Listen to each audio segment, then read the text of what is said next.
C'est toujours possible, Mathieu, qu'aujourd'hui, ce matin?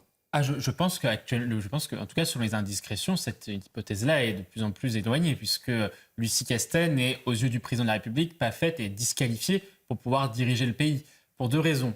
Dans un premier temps, par son dogmatisme, elle a démontré au président de la République qu'elle ne souhaitait pas élargir le nouveau Front populaire à l'Assemblée nationale. Elle n'a pas compris, je pense, que l'enjeu n'est pas de dire qu'on est arrivé en tête aux élections législatives pour pouvoir proposer un gouvernement, mais d'expliquer au président de la République pourquoi elle tiendrait face à une éventuelle motion de censure, et donc d'avoir finalement moins de 289 députés qui votent contre elle.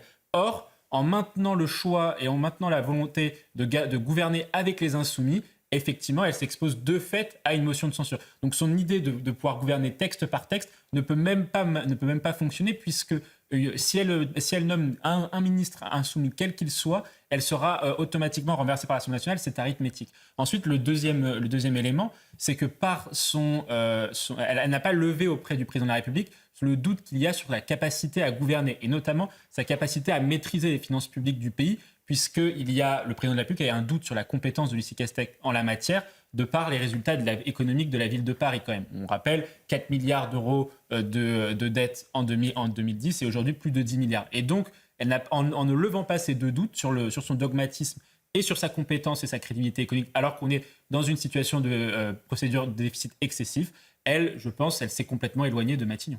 André de Garpel, Lucie Castel ne sera pas la future première ministre Oui, c'est peut-être le seul élément qu'on peut... politique. Oui, la situation aujourd'hui politique ressemble à celle de la 4e République. Pourquoi ? Parce qu'en fait, vous avez deux blocs qui sont jugés infréquentables par le bloc central, qui sont un bloc à gauche avec le nouveau Front populaire marqué par la France insoumise et le Rassemblement national. Et ces deux blocs-là pèsent plus de la moitié des députés. Et donc, on est dans la situation où, sous la 4e République, on avait de la même façon les gaullistes et les communistes avec lesquels le bloc central ne pouvait pas faire d'alliance. Et de la même manière, le bloc central était mietté comme sous la 4e République. Donc, c'est-à-dire que les alliances et les coalitions peuvent se faire et se défaire. Et donc, la situation à laquelle nous devons assister, et le président de la République en est le principal comptable, puisque c'est lui qui a plongé le pays dans le chaos politique, c'est quelle personnalité du bloc central est capable aujourd'hui de pouvoir, unir d'une certaine façon le camp, en tout cas, de ne pas faire en sorte... Vous parlez pour le poste de Premier ministre. Pour le poste de Premier ministre. Gabriel Attal a été clair. Selon lui, il a plaidé pour que ça ne soit pas un membre du bloc central. Alors, pour lui, il dit pas ça. Il dit plutôt que ce ne doit pas être quelqu'un du bloc ensemble, donc du bloc issu de l'ancienne majorité présidentielle. Et il a raison, puisque ce bloc-là a subi les pires claques électorales d'un parti présidentiel au pouvoir, à la fois aux élections européennes. Ils ont fait moins que sous Rocard dans les années 80-90, et ils ont fait moins que Manuel Valls sous François Hollande. C'est la pire claque électorale avec 14% aux européennes. Et pareil, aux législatives, ils ont pris la pire claque électorale. Donc c'est normal que le Premier ministre ne puisse pas venir du camp présidentiel. Mais le bloc central ne se limite pas aujourd'hui au camp présidentiel. Et c'est pour ça que d'autres possibilités ont émergé, effectivement, du côté des Républicains. Mais Xavier Bertrand et Valérie Pécresse, je rejoins un peu ce qui a été dit, ne peuvent pas incarner cela parce qu'ils sont en marge du parti des Républicains. Et d'un autre côté, Bernard Cazeneuve semble être la personnalité qui puisse s'imposer sur l'aile gauche de ce bloc central. La difficulté, c'est que Bernard Cazeneuve aussi ne peut pas recueillir l'assentiment du nouveau populaire. Parce que pour qu'il y ait un Premier ministre qui tienne, il faut qu'il y ait du bloc central, il faut qu'il y ait au moins l'assentiment ou du moins une forme de neutralité bienveillante à l'égard soit du Rassemblement national, soit de la Nouveau Front populaire. Allez, on avance. Depuis Châteauneuf-sur-Isère, dans la Drôme, la France insoumise continue. On l'a vu, le camp macroniste va voter cette motion de censure. C'est également le cas, il n'y a aucune chance pour Lucie Castel d'accéder à Matignon. C'est le cas de Laurent Wauquiez, des Républicains. Il a été très clair. Oui, et du Rassemblement national également. Donc Lucie Castel n'a pas compris aujourd'hui la réalité de l'Assemblée nationale, on a l'impression. Pourquoi ? Parce que elle ne fait que rappeler elle est en tête, la coalition qui l'a désignée comme étant la candidate pour Matignon est en tête à l'Assemblée nationale en termes de nombre de députés, en termes de nombre de sièges. Mais le sujet n'est absolument pas là. Le sujet est complètement ailleurs. Le sujet pour la personne qui ira à Matignon, c'est de ne pas recueillir 289 députés qui automatiquement voteraient une motion de censure. Et à ce titre-là, Lucie Castel est une personnalité de gauche, comme beaucoup d'entre elles, qui ne peut pas pouvoir justement prétendre à Matignon. L'autre point, par contre, que je vois et qui est important, c'est sur la France insoumise. La France insoumise est en train de réaliser un véritable coup de force politique en instaurant un nouveau clivage. Et c'est pour cela, je pense qu'il faut bien le décrire et bien l'analyser. La France insoumise, ce qu'elle cherche à faire aujourd'hui, c'est de poser la question de l'ingouvernabilité, non plus sur l'Assemblée nationale, puisque c'est ce que l'on vient de dire depuis le 7 juillet, et de la poser sur le président de la République et sur l'Élysée. L'idée étant que dans les prochaines semaines, les prochains mois, et c'est pour ça qu'ils ont une avance sur le reste de la gauche, dans les prochaines semaines, il pourrait y avoir soit une succession de premiers ministres, puisque aucun d'entre eux ne recueillerait l'assentiment de l'Assemblée nationale, et donc les premiers ministres pourraient tomber, les gouvernements pourraient tomber, donc de fait rendre le pays ingouvernable. Et puis dans un autre cas, Gabriel Attal pourrait être maintenu dans une forme de gouvernement d'affaires courantes. Dans les deux cas, il n'y aurait pas de solution durable à l'instabilité politique, et donc la France insoumise prépare l'opinion publique à poser la question, en posant la question de la destitution du président de la République, prépare le débat public sur la question, est-ce que est-ce que l'ingouvernabilité et la résolution de cette ingouvernabilité n'est pas du côté de l'Élysée plutôt que de l'Assemblée nationale, et donc de fait d'instaurer l'idée que dans l'opinion publique, le président de la République pourrait être contraint de démissionner, comme ça pouvait être le cas de Mac Mahon notamment. Amine Elba, une très courte réaction, s'il vous plaît. Il y a quand même au sein du nouveau Front populaire des personnes courageuses. Regardez Raphaël Glucksmann. Il a pris position pour dénoncer les actions unilatérales de Jean-Luc Mélenchon, position pour dénoncer la brutalité de la France insoumise, position pour dénoncer la surexploitation du conflit entre Israël et le Hamas depuis le 7 octobre. Laurent Wauquiez a été clair, le camp macroniste a été clair.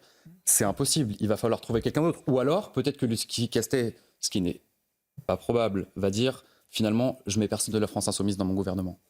Ça, c'est tout à fait improbable. De toute façon, Lucie Castet ne décide rien à gauche. À gauche, Lucie Castet n'a aucun pouvoir. Enfin, c'est quand même elle qui a engagé hier la discussion à l'Élysée avec Emmanuel Macron. C'est-à-dire que tous les représentants du nouveau Front populaire étaient rangés derrière Lucie Castet. C'est elle qui a mené la conversation avec le chef de l'État. C'est tout simple, c'est une question de rapport de force. En politique, la question n'est pas de savoir qui mène les négociations ou pas, c'est qu'est-ce que vous pesez électoralement. Parce que c'est ce que vous pesez électoralement qui détermine votre poids dans une alliance politique. Or, Lucie Castet n'est ni élue, ni membre d'un parti politique, donc elle n'a aucun... ce n'est pas elle qui va décider. Ceux qui décident à gauche, ce sont Manuel Bompard et donc Jean-Luc Mélenchon, Marine Tondelier, Fabien Roussel et Olivier Faure. Ce sont ces personnes-là qui dirigent.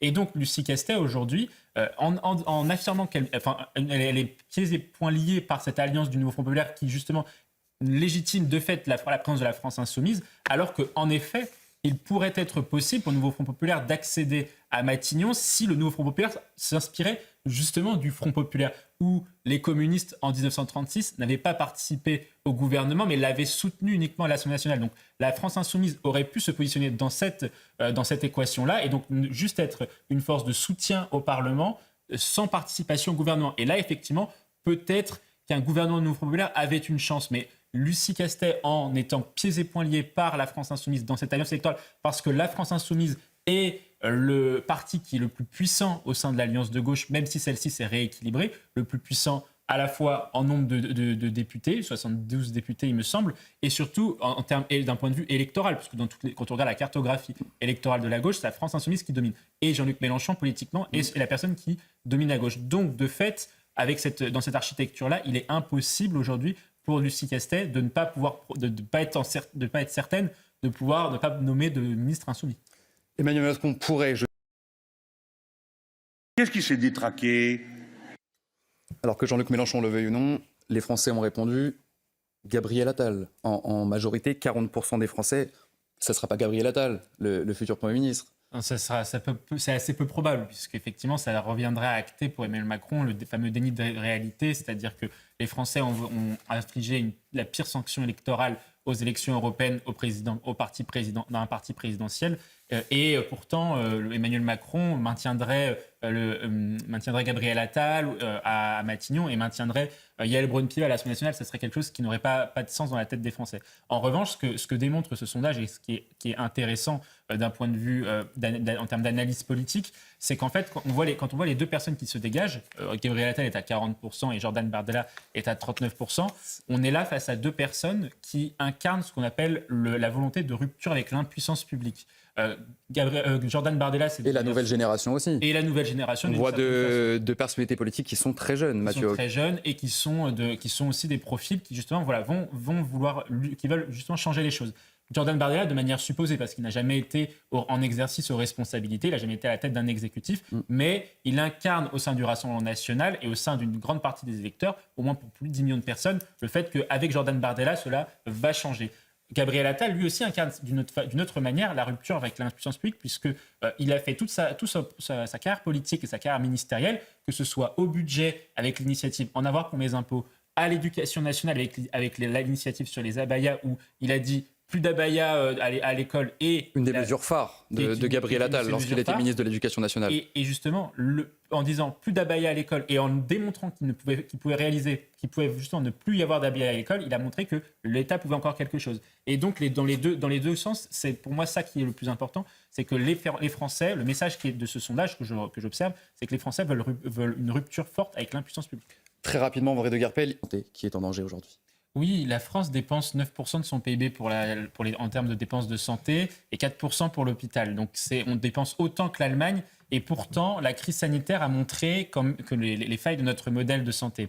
Pourquoi ? Parce qu'on a, malgré autant un niveau de dépenses équivalent, à l'Allemagne, on a moins de lits d'hôpitaux et notre personnel de santé est moins bien rémunéré qu'en Allemagne. Donc ça pose la question de où va notre argent ? Qu'est-ce que l'on fait de l'argent aujourd'hui en termes de dépenses de santé ? Ce que l'on fait, et nous on a travaillé dessus, on a sorti un rapport sur la crise des urgences il y a quelques mois déjà, c'est qu'en réalité, 30%, entre 25 et 30%, selon les hôpitaux, des dépenses de l'hôpital sont allouées à des dépenses de fonctionnement hors personnel. Donc, à tout ce qui est administratif, bureaucratie, etc. Lorsqu'en Allemagne, on est sur un ratio entre 15% et 20%. Donc, on a un écart de 10 points aujourd'hui. Ce qui est énorme. Ce qui est énorme et ce qui permettrait de revaloriser le personnel soignant et surtout ce qui permettrait de rouvrir des lits parce qu'on ferme des lits au motif que l'on n'a pas assez d'argent. Il faut débureaucratiser l'hôpital, débureaucratiser le système de santé, parce que le système de santé étouffe un carcan bureaucratique.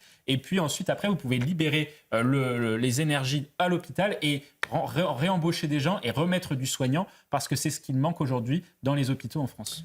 On manque aujourd'hui, on vient de le voir, de personnel médical, on manque de médecins. Dès la rentrée prochaine, 1500 postes d'internes seront supprimés, notamment des médecins généralistes. Sur la coalition, sur la coalition, sur la future composition d'un possible gouvernement. Aujourd'hui, ce matin, on ne sait pas ce qui va se passer. Tout est encore possible. Les Français, ils le ressentent, ça. Oui, tout à fait. Il y a 3 blocs aujourd'hui et chaque bloc, s'il veut arriver à Matignon, doit être en capacité de démontrer au président de la République qu'il n'agrège pas les 2 autres blocs contre lui. Donc, c'est l'équation, un peu l'équation impossible auquel doivent faire face tous les candidats à Matignon.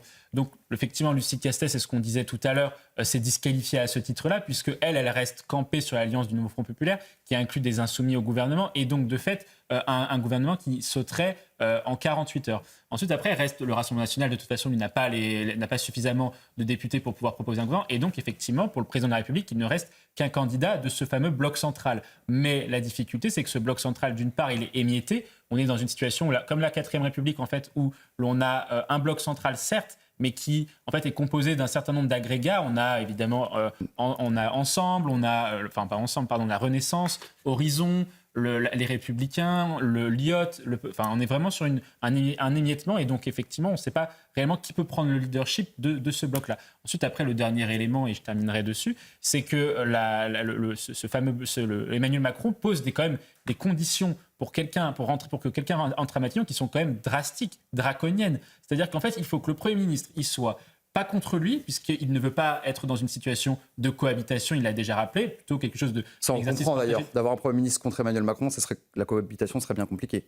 En fait, tout dépend du rapport de force à l'Assemblée. Si l'on considère que le rapport de force à l'Assemblée, effectivement, est autour de ce bloc central, effectivement, il n'y a pas lieu d'avoir une cohabitation. En revanche, les Français ont quand même donné un message, c'est qu'ils sont contre la politique d'Emmanuel Macron. Donc, il va falloir qu'ils partagent le pouvoir. Donc, à minima, il est au moins dans une sorte de cohabitation quand même malgré tout. Donc ça, c'est quand même un premier point. Et puis ensuite, il ne faut pas que la personnalité qui arrive à Matignon ait des ambitions présidentielles, parce que sinon Emmanuel Macron va se sentir éclipsé, et on sait qu'il a fait aussi cette dissolution contre Gabriel Attal notamment, parce qu'il prenait beaucoup de lumière. Donc effectivement, et puis il faut qu'il réponde aux différentes injonctions en termes de politique publique qui sont celles du président de la République. C'est compliqué aujourd'hui d'avoir un Premier ministre qui coche toutes ces cases. Et puis, depuis Châteauneuf-sur-Isère, dans la Drôme, la France insoumise continue à faire pression sur le chef de l'État pour qu'il nomme donc Lucie Castet à la tête de Matignon.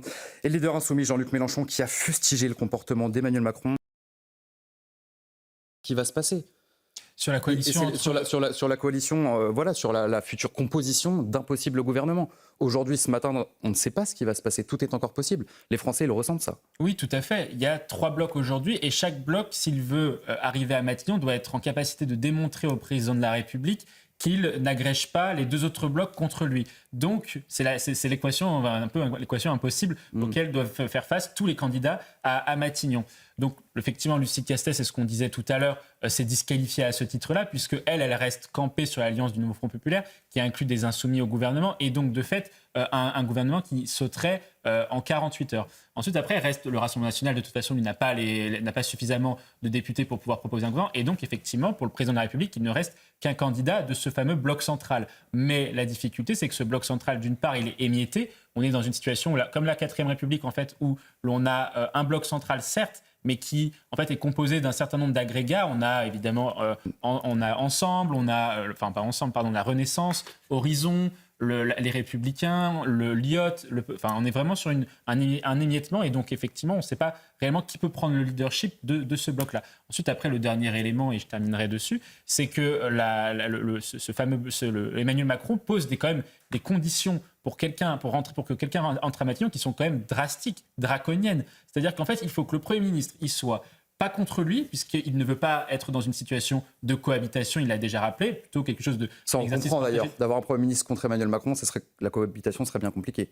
En fait, tout dépend du rapport de force à l'Assemblée. Si l'on considère que le rapport de force à l'Assemblée, effectivement, est autour de ce bloc central, effectivement, il n'y a pas lieu d'avoir une cohabitation. En revanche, les Français ont quand même donné un message, c'est qu'ils sont contre la politique d'Emmanuel Macron. Donc, il va falloir qu'ils partagent le pouvoir. Donc, à minima, il est au moins dans une sorte de cohabitation quand même, malgré tout.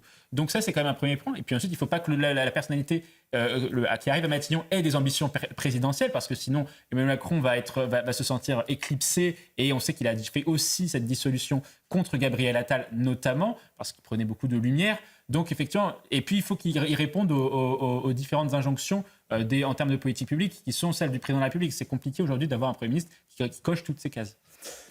Et puis, depuis Châteauneuf-sur-Isère, dans la Drôme, la France insoumise continue à faire pression sur le chef de l'État pour qu'il nomme donc Lucie Castet à la tête de Matignon. Et le leader insoumis Jean-Luc Mélenchon qui a fustigé le comportement d'Emmanuel Macron. C'était lors des universités d'été de la France insoumise, Marine. Oui, il a qualifié le président d'homme autoritaire qui offense tous les Français. Les insoumis qui menacent d'ailleurs d'engager une procédure de destitution à l'encontre d'Emmanuel Macron. Les précisions de nos journalistes Dounia Tengour et Olivier Gangloff. Ça ne peut pas être plus clair que ça. Aucune coalition gouvernementale. Est-ce qu'Emmanuel Macron risque de devoir faire sans les Républicains, finalement ? Tout à fait, mais de toute façon, c'est la ligne qui a été donnée par Laurent Wauquiez depuis le second tour législatif. Pour le coup, on peut reprocher aux Républicains depuis des années d'avoir une ligne qui n'est pas claire. Là, la ligne est excessivement claire aujourd'hui pour ce qui concerne l'Assemblée nationale depuis le 7 juillet. La ligne aujourd'hui que la ligne des Républicains, c'est de dire aujourd'hui qu'ils ne veulent pas faire partie du blocage du pays. Donc c'est pour cela qu'ils proposent un pacte législatif avec 13 textes qui sont susceptibles d'être votés par une majorité de parlementaires, que ce soit des gens issus du Rassemblement national sur certains textes sur les questions migratoires, ou les gens de la France, les macronistes, les députés macronistes pour certains textes économiques. Et donc, ça veut dire qu'ils ne déverrouilleront, ils ne bloqueront pas le pays. Et ensuite, par contre, ils ont rappelé une ligne d'indépendance très claire. Ils n'ont pas été élus sur une alliance avec les macronistes. Donc, il n'y a pas de coalition gouvernementale possible. C'est quelque chose qui est tout à fait cohérent et qui est logique. Et donc, à ce titre-là, la stratégie des Républicains est très claire par rapport à celle d'autres partis politiques, notamment celle de Renaissance, l'est beaucoup moins, et puis celle, parce que le Renaissance quand même a fait Front républicain, etc., c'est d'exister pour la France insoumise, pour laquelle il reproche aujourd'hui la présence à l'Assemblée nationale et la présence dans le nouveau Front populaire. Donc la ligne des Républicains quand même reste une ligne assez claire. François de Guerpel, est-ce que cette annonce de Laurent Wauquiez à l'issue des discussions, il a donc été reçu à l'Élysée hier, est-ce que c'est un coup dur pour le chef de l'État ? Oui, c'est un coup dur, mais je pense qu'il s'y attendait quand même. Je pense qu'il avait en tête tous les scénarios possibles, donc celui-là. Oui, les Républicains, vous savez, on les a traités pendant 5-10 ans de béquilles d'Emmanuel Macron. Et donc, effectivement, ils ont, Ça n'a pas l'air d'être le cas aujourd'hui. vu déjà Rachida Dati partir chez Emmanuel Macron. Ils ont peur peut-être que d'autres partent ensuite. Là, pour le coup, ils ont réussi à montrer que justement, ils ne l'étaient peut-être pas, ou en tout cas pas autant qu'on ne le pensait, avec ce pacte législatif qui me semble être une mesure assez intelligible, avec les 13 textes qui doivent être présentés par Bruno Retailleau. Donc voilà, à voir ce que les Républicains vont faire. Est-ce que la situation ne commence pas à se tendre entre le Républicain et le camp macroniste ? Si, Elle était déjà tendue. Elle était déjà tendue, puisqu'en fait... Est-ce qu'elle ne se tend pas encore plus après les discussions qui ont eu lieu hier à l'Élysée ? Je le rappelle, Laurent Wauquiez qui a été reçu par Emmanuel Macron. En fait, le point qu'il y a sur cette alliance entre les Républicains, enfin cette alliance qui pourrait être une alliance entre les Républicains et les macronistes, c'est que si elle avait été à faire, il aurait mieux fallu la faire avant. Il aurait mieux fallu la faire au soir des législatives de 2022. Faire une coalition, comme le Nouveau Populaire l'a fait ? Oui, exactement. En fait, exactement. Parce qu'à ce moment-là, vous aviez une majorité absolue. Vous aviez les 240 députés du groupe Ensemble à l'Assemblée nationale, donc du camp présidentiel, et vous aviez 60 députés, 70 Parce que le députés. problème qui se pose, Mathieu, c'est que Laurent Wauquiez l'a dit, il ne souhaite pas faire de coalition avec des personnalités politiques qui ne partagent pas la même vision de la politique en France aujourd'hui. Bien sûr. La ligne de Laurent Wauquiez, elle a toujours été très claire. Oui, la ligne de Laurent Wauquiez a toujours été très très claire. C'est pour ça que je disais, en 2022, il était possible d'envisager une telle alliance, puisqu'en plus, le camp présidentiel se rapprochait des thèses de la droite, et notamment des thèses du président des Républicains à l'époque, Éric Ciotti, qui avait quand même placé deux lignes claires, l'immigration, et Gérald Darmanin préparait la loi immigration, qui était une loi assez proche des propositions d'Éric Ciotti, et puis les questions économiques et fiscales pour laquelle Emmanuel Macron était, et la réforme des retraites, avec la fameuse réforme des retraites, pour laquelle Emmanuel Macron était également favorable. Donc il y avait un espace possible politique pour pouvoir faire une alliance. Or, aujourd'hui, ce n'est plus le cas, et la ligne que porte Laurent Wauquiez est très claire à ce titre-là. Pas d'alliance avec les macronistes, puisque effectivement, Laurent Wauquiez se distingue depuis 2017, quand il était président des Républicains, il se distingue très nettement en termes de propositions et de vision du pays de celle d'Emmanuel Macron. Et c'est même son cloche du côté de Gabriel Attal qui votera lui aussi une motion de censure en cas de mise. On rencontre ses nouveaux professeurs, c'est un repère pour les élèves. Ils tombent mal, ces Jeux paralympiques, Mathieu Hauck. Effectivement, pour les personnes qui vont être, et les familles et les enfants qui vont être impactés par cette décision, ça va être l'enjeu. Et la réalité aujourd'hui, c'est quand même de notre rentrée scolaire, c'est qu'à nouveau, alors même que les ministres de l'Éducation nationale se succèdent, à nouveau, il n'y aura pas un professeur, un enseignant devant chaque élève à la rentrée scolaire. Et ça, c'est une promesse aujourd'hui qui est tenue par des différents ministres de l'Éducation nationale. Gabriel Attal l'avait formulé, Pape Ndiaye l'avait également formulé. C'est une promesse qui est difficilement tenable parce que tant que l'on ne rompt pas avec les maux qui gangrènent l'éducation nationale au plus profond, c'est-à-dire justement les questions de baisse d'attractivité du métier d'enseignant, donc à cause de l'insécurité à l'école, à cause des atteintes à la laïcité, à cause du manque de rémunération des professeurs, on n'arrivera pas à réussir une rentrée scolaire en France. Henri de Guerpel, une réaction ? Je crois que Mathieu Hauck a raison. S'adapter pour ces Jeux paralympiques ne me paraît pas une énorme problématique. Je crois que Cours de discussion, si j'ai envie de dire, puisque ce lundi, c'est le Rassemblement national qui sera reçu à l'Élysée. Oui, tout à fait. La réalité aujourd'hui, et ça, on le savait et on l'a commenté à plusieurs reprises, Lucie Castet s'est définitivement disqualifiée pour pouvoir diriger les affaires du pays. Elle s'est disqualifiée à deux égards. Le premier point, c'est que par son dogmatisme politique et justement le fait qu'elle soit prisonnière de l'alliance du nouveau Front populaire, elle est en incapacité d'élargir le bloc. Et donc le président de la République a acté cet état de fait. Le nouveau Front populaire ne veut pas élargir son bloc parce qu'il ne veut pas nommer d'insoumis au gouvernement, et donc ce qui déclencherait automatiquement une motion de censure. En gros, ils font les choses dans le désordre. Ils veulent des accords projet par projet alors qu'ils ne sont pas en capacité de tenir ne serait-ce que 48 heures de fait. Ensuite, elle n'a pas levé le doute sur sa compétence en termes de gestion des politiques publiques, mais surtout sur sa compétence en termes de gestion des finances publiques, qui est quand même un point d'orgue mis par le chef de l'État pour le prochain Premier ministre, dans la mesure où la France fait l'objet d'une procédure de déficit excessif de la part de l'Union européenne. Alors c'est donc la grande question qu'on se pose une nouvelle fois ce matin. Qui pour Matignon? En tout cas, 40% des Français sont favorables à ce que le Premier ministre démissionnaire Gabriel Attal conserve son poste. Vous le voyez à l'antenne, c'est le résultat d'un sondage Harris Interactive pour Challenge, Marine. Oui, si constitutionnellement rien n'interdit Emmanuel Macron de nommer à nouveau le Premier ministre démissionnaire, cette idée ne passe pas du tout auprès de Jean-Luc Mélenchon. On l'écoute. Le peuple voudrait bien que M. Gabriel Attal reste Premier ministre, majoritairement. Moi, je n'ai pas rencontré une seule personne, une seule fois, et je fréquente toutes sortes de gens qui m'aient dit un truc pareil. Et puis, s'ils en voulaient autant, ils n'avaient qu'à le garder. Ils auraient voté pour son parti, ils n'ont pas voté pour lui. Qu'est-ce qui s'est passé? Qu'est-ce qui s'est détraqué? Amine Elbaïk, Gabriel Attal à Matignon, c'est non pour Jean-Luc Mélenchon, mais c'est pas vraiment non pour les Français. Ils sont quand même 40% à avoir dit on aimerait que Gabriel Attal poursuive à Matignon. Je ne suis pas certain que Gabriel Attal lui-même veuille poursuivre à Matignon et la déclaration de Gabriel Attal au président de la République